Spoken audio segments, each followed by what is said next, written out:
సత్యసాయి జిల్లా కదిరిలోని శ్రీమాత్ కాద్రి లక్ష్మీ నరసింహస్వామి వారి బ్రహ్మోత్సవాలు వైభవంగా కొనసాగుతున్నాయి.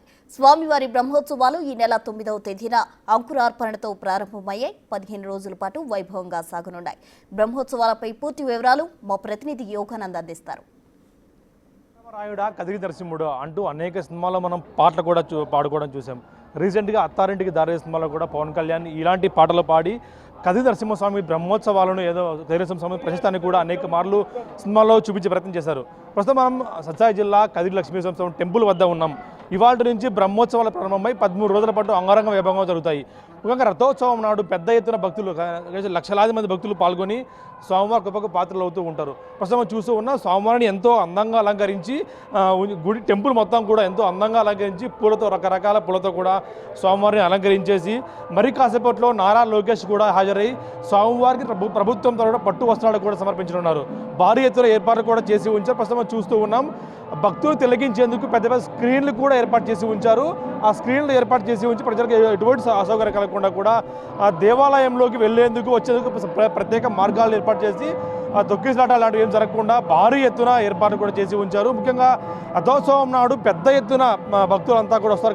కనీసం లక్షలాది మంది హాజరవుతారు కాబట్టి దానికి అందుకు వచ్చేందుకు ఎటువంటి ఇబ్బందులు లేకుండా కూడా అన్ని ఏర్పాట్లు చేసి ఉంచి భక్తులందరికీ కూడా అసౌకర్యం కలగకుండా చూస్తున్న విజువల్స్లో కూడా మనం చూడొచ్చు. విజువల్స్లో స్పష్టంగా లక్షలాది మంది భక్తులు ఆ స్వామివారిని రథోత్సవం లాగేందుకు కూడా పెద్ద ఎత్తున తరలి వస్తూ ఉంటారు. కాబట్టి అలాంటి వచ్చే వారికి ఎటువంటి అసౌకర్యం కలగకుండా భారీ ఎత్తున ఏర్పాటు చేస్తూ ఉన్నారు.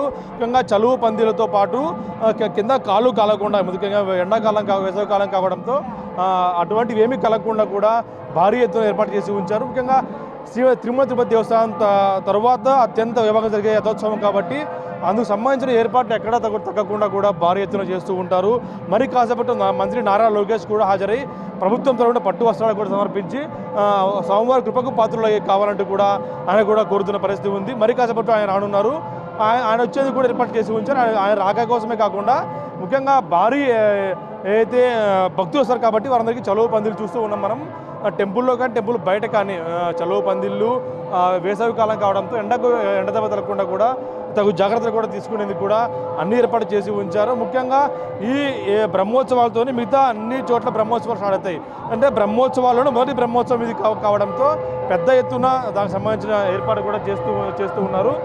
అదేవిధంగా లక్ష్మీ నరసింహస్వామి వైభవాన్ని చూపించేందుకు కూడా కొన్ని సినిమాలు, కొన్ని నాటకాల ద్వారా కూడా ప్రజల్లో మరింత భక్తిభావం పెంపొందించేందుకు కూడా భక్తుల్లో మరింత భక్తిభావం పెంపొందించేందుకు కూడా దేవస్థానం సభ్యులు కూడా ఏర్పాటు చేసి ఉంచారు.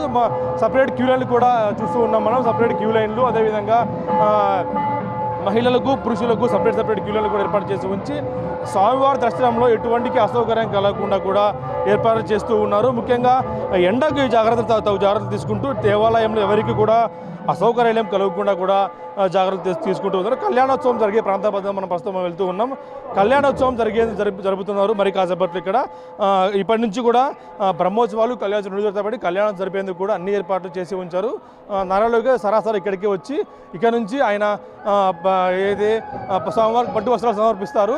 చూస్తూ ఉన్నాం. కళ్యాణోత్సవం జరిపేందుకు పెద్ద ఎత్తున అన్ని ఏర్పాట్లు చేసి ఉంచారు. భారీ సెట్టింగులు, సినిమాలు తరపించే సెట్టింగ్ ఏర్పాటు చేసి పెద్ద ఎత్తున స్వామివారి కృపకు పాత్రలు కావాలంటూ కూడా వేడుకుంటున్న పరిస్థితి ఉంది. దాదాపుగా 13 రోజుల పాటు ఈ బ్రహ్మోత్సవాలు జరగనున్నాయి.